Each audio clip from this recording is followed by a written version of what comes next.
we're going to kick things off with the live segment where we unpack the everyday grind of work and personal growth, from accusations that shake your foundation to feeling stuck in a rut. We've got your back on those tough topics. And apparently speaking is going to be a tough one for me tonight. Of course, we know this always happens when I talk too fast, so I should just slow my roll down and we'll be fine. I think we know how it happens. It's not like we don't. But before we get to all of that, I want to remind everybody that you can find us at latenightlove.us. You can also go send your questions, comments, suggestions, etc. to love@latenightLove.us, and we'll get back to you.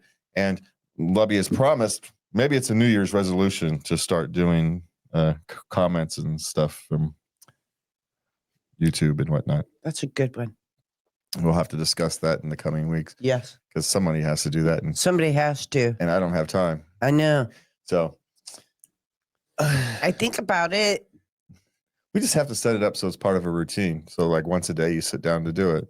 I need it set up on my computer. Yeah. So it's just go ahead and set it up on my computer and then I can do that. I have to upgrade your computer. Your computer drives me crazy. I love my computer. Yeah, I know, but you're running on Windows 10. It's for some reason it's slower than it should be when you use computers. So I don't understand that. But I've got a tested one over here. You're gonna hate it because it's Windows 11 and you're gonna have to switch at some point. And I'm just dreading the process. So am I. Hey, don't be glad I'm not going to ask you to try to switch to Linux or something. I'll put one computer, will stay Windows 11. No, that's when you'd have anarchy. Yeah, anarchy.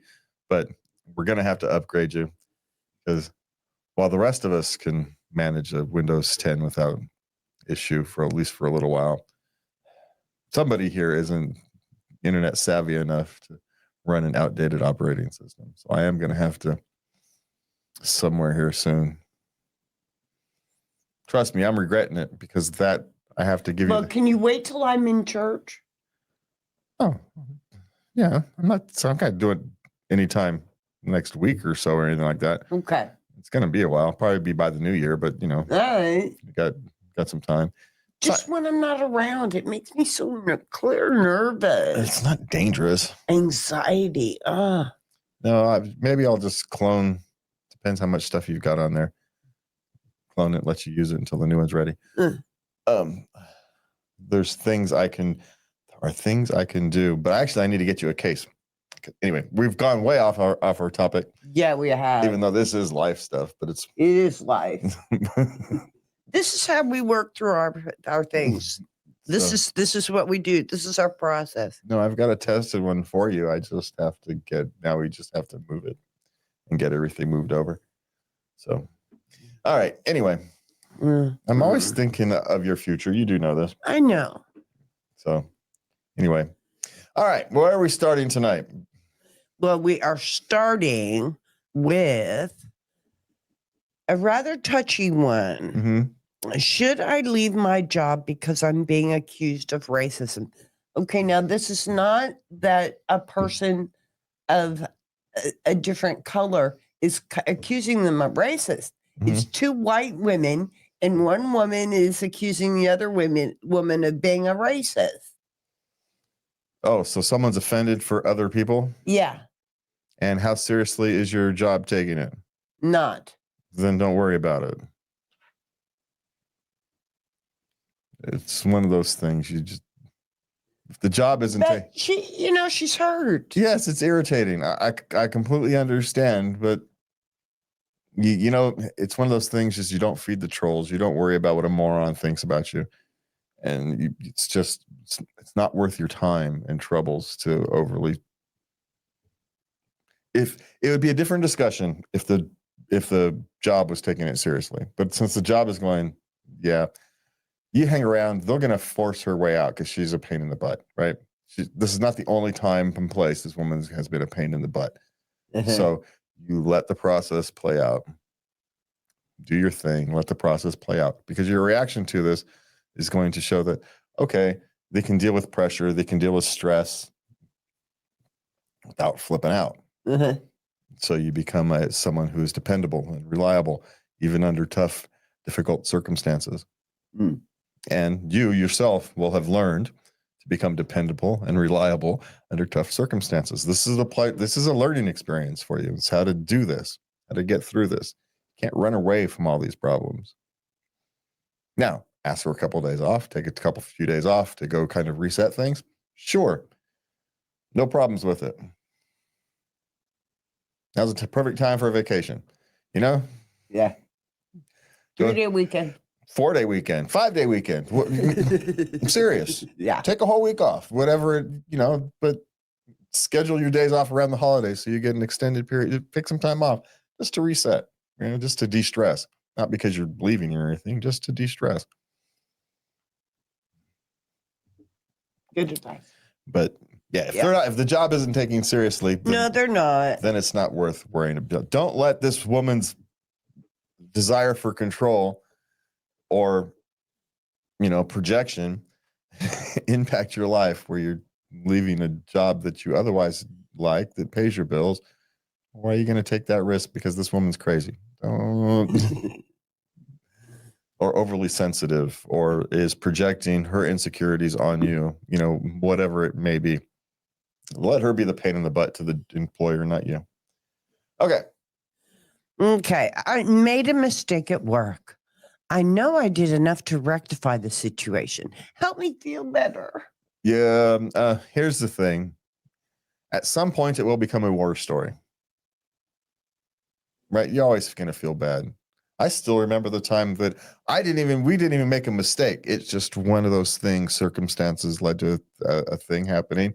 $10,000 pumps at a silver mine got destroyed because there was debris left in some hoses. And that was the small cost of the problem. Because when the 6 pumps go down, the whole mine has to shut down.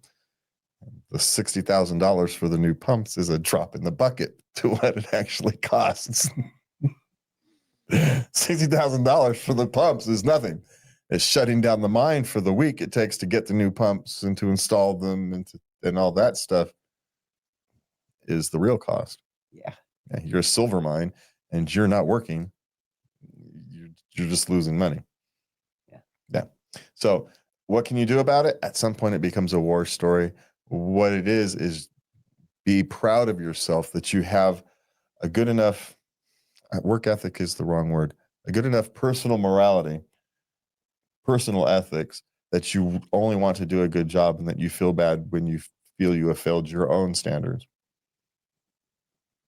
So the thing to notice is that you have high standards for yourself, and that's a good thing. Yeah.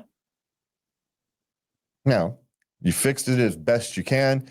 You learn from it moving forward, and you move on. At some point, it will become a war story. It's just the nature of these things. Yeah, and in 10 years, you're still going to wake up and, God, I can't believe I did that. Yep, it's still going to happen. It is.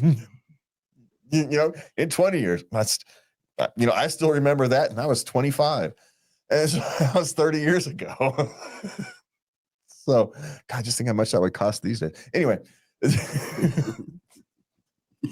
Lord. So you don't. You've rectified it. You've done everything. You learn better, and you will feel better over time. Great. Yeah. Okay.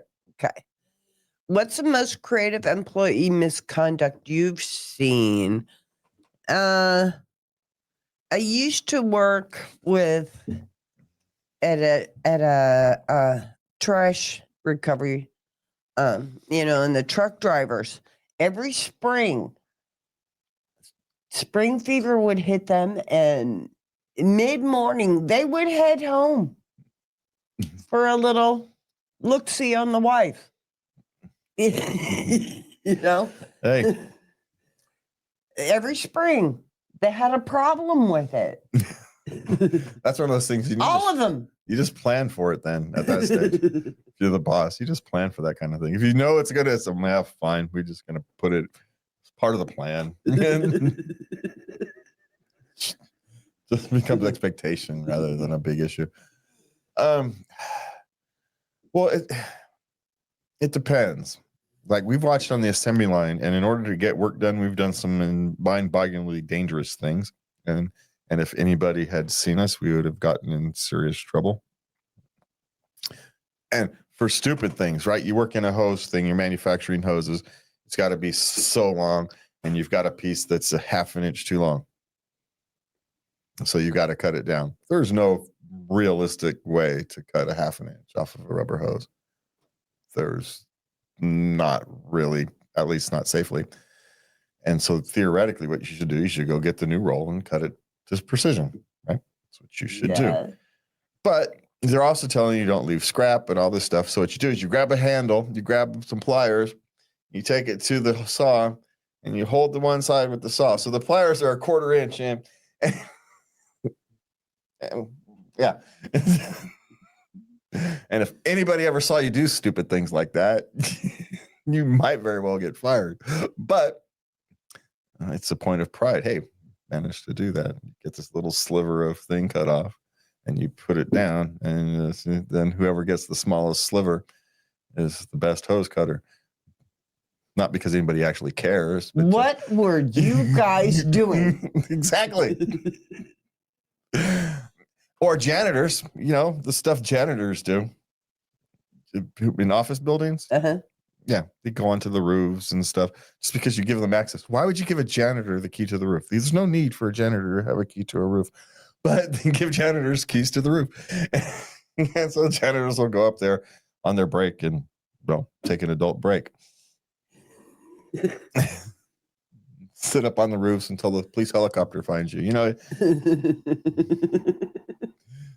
and all heck breaks loose. It's just, yeah. So I don't know.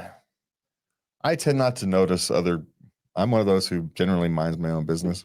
So I don't notice what other people's misconduct. It's not my problem. Okay. And quite frankly, most of the time, other people's misconduct is dumb, not creative. There's a slight difference. Because quite frankly, 30 years on, you're looking back, yeah, that was pretty dumb, but at the same time, I still managed to do something theoretically shouldn't have been able to get done.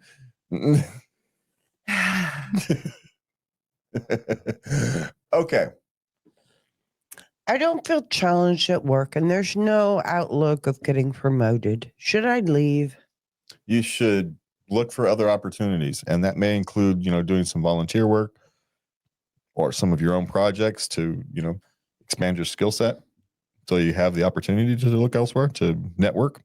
But you don't leave in this particular situation. You don't leave not because you're not feeling challenged. You find someplace else, and then you leave. Yeah. It's especially these days. If you've got something that's currently paying your bills, you don't leave if you don't have to. Now, if it's a serious drag on your mental health, it's a different story. But you're just not feeling challenged. You're feeling uninspired. Yeah, that happens. You're at the drudgery and you've reached kind of the edge of what this particular job set of tasks can bring you. Yeah, it happens to everybody at times. So it's you move on. Sometimes in order to move on, you have to have different skill set. You can go create those. Become a community organizer someplace, volunteer for Red Cross or something. And over time, those things give you skills. Those are actually things you can put on your resume. So, depending upon what you want to do, find something that you can volunteer for.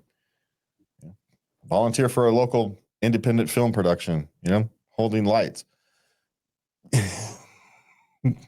They need people to sit there and hold the lights or hold microphones or to be the gopher, to go get the tape, whatever it is that needs to be done, to hold the cable for somebody's microphone so it doesn't get stuck on something. There's lots of things that need to get done.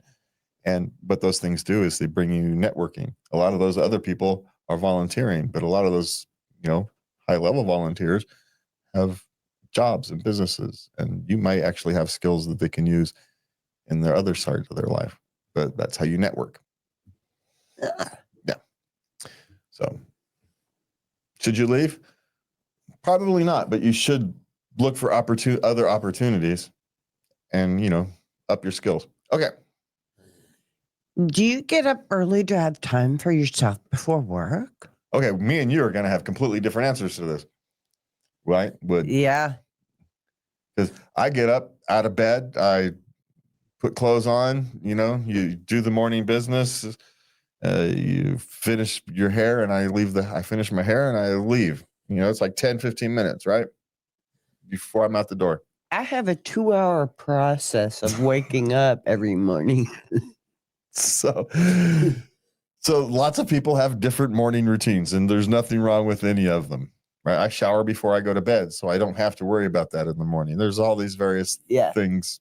Yeah. So your routine is just your routine. I know your preference is up and just let's just get it going. Let's just get on with the horror. Because if I don't, I'm not going to want to do anything. So I've got to kind of get myself out the door before I'm awake enough to want to resist doing actual work. The theory. It's hard being you. Hard because I'll start thinking of excuses, and I can come up with some dandies of not to go to work. I bet you can. Just on principle. It's not even that there's nothing I'm trying to avoid or anything. Just on principle. So I got sick hours. I can use those. And they just go to waste if you don't use them. Yeah. My boss only cares that she treats them like paid time off and not sick versus vacation, so I can use them whenever I want. I don't even get questioned, which is nice to have earned that respect, right? Yeah. So yes, lots of people have different times. Some people take 2-3 hours to get ready before work. Some people roll out of bed, slap clothes on, and they're barely awake as they're walking out the door. I've always been that way. I don't like I'm not a morning person. So you don't linger.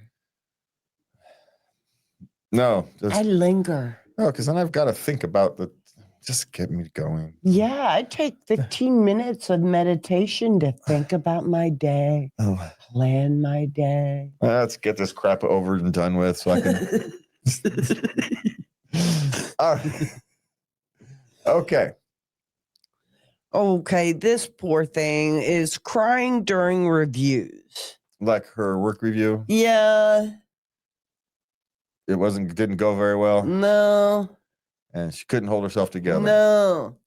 Okay. Everybody has had a bad work review. Okay. So you're not really alone. And especially in these days when people are downsizing, an average work review can become a poor work review. What 2 years ago would have been an average work review is now a poor work review, just simply because standards have changed, right? Because they need people to be more productive. But I'm suspecting this is part of your problem. You have a trouble with being emotionally resilient in the moment. It's perfectly fine, to go cry in the car, to go cry at home, to have that emotional outlet. But you got to be able to hold it together in that meeting. And it's not always easy. I'm not saying this is an easy thing. This is difficult, especially for somebody who tends to be emotional and has not practiced, managing that emotion. Yeah. So now you're at the stage of life where you're expected to be practiced at managing these emotions, and you're not. And I have a suspicion that that's part of the problem of your poor work review. She gets overly emotional in things. It becomes a drain on corporate resources, and also she's not as productive as she could otherwise be. Well, she's an emotional little thing. I'm an emotional. I can't watch commercials because I cry at the drop of a freaking hat. I'm an emotional creature, but yet in the moment, I have taught myself to hold it together. Yeah. Hey, I might take a walk. After everything's done, you go walk around the block and you let those emotions and you deal with them that way. I'm just talking about in the moment. I'm not talking about suppressing your emotions and not dealing with them. I'm just talking about you've got to learn to manage them in the moment. And you've got to learn to practice that. Mm-hmm. It takes time. Yeah, it takes time and practice. You know, when I was new to the workforce, I did the same thing. And this is a thing that's men have the difference issue. Women get emotional and cry, men get angry, and we have to learn to manage our anger and defensiveness. Uh, Right? That's what we have to do. So yeah. it manifests differently, but it's the same thing. Mhm. It just manifests different. So, you know, we're all suffer through this. We have to bite our tongue and tell this boss to take his head and shove it up his, you know. So I feel for her, but you know, she has to look in the mirror and take responsibility for managing her emotions in the Okay. moment. Yeah. Yeah. I feel it, right? As someone who cries easily and gets overly I emotional. know, poor thing. Yeah. Okay. Last question. How do you handle being interrupted or talked over at work? Well, there's a handful of strategies to take, and it's going to sometimes it's dependent upon your personality, sometimes it's dependent upon the culture you're dealing with. One of the ways is you can go quiet. Yeah. Just look at him. Stand there and look at him. Yeah. And you go, "Are you done?" When you get a moment. It's a nice way to let everybody know that you've recognized the poor behavior, but you're polite is the wrong word, a responsible enough adult to wait for the correct time to do it. Yeah. Yeah. Are you done? Thank you. And then you go on about your thing, you know, repeat yourself if you need to restate. So you make sure your thought wasn't interrupted. I like, excuse me, I was talking. Yeah, that's the other way. If you happen to have a bold personality, this is one of those things. You know how it happens when two bold personalities kind of clash in a conversation? That's the other way to deal with it. But what it is they have to know that you have to acknowledge their behavior. And whether it's your way or whether it's, kind of my more subtle way. So, yeah. But dealing with it at some point, there will be an appropriate point in the conversation to deal with it. Okay. Yeah. Because you don't want to get into that other game. It's just, if that was her style, she already would have done it. Talking back over them and pretending they aren't talking and just keep talking. Yeah, there's those. You don't want to, unless that happens to be a culture thing, you don't want to get into those. Don't start that way. And my suspicion is she wouldn't be asking this question if that was her yeah, if that was her style. if that was her style, because she would have just done it. So handle it is my answer. Yeah. But handle it as you would. Whether pick your moment to say, "Are you done?" and then restate your, go back to the beginning and restate your thought, or, interrupt them. "Excuse me, I was speaking," or "I need to finish my thought," or however you want to interrupt it. You can deal with it that way.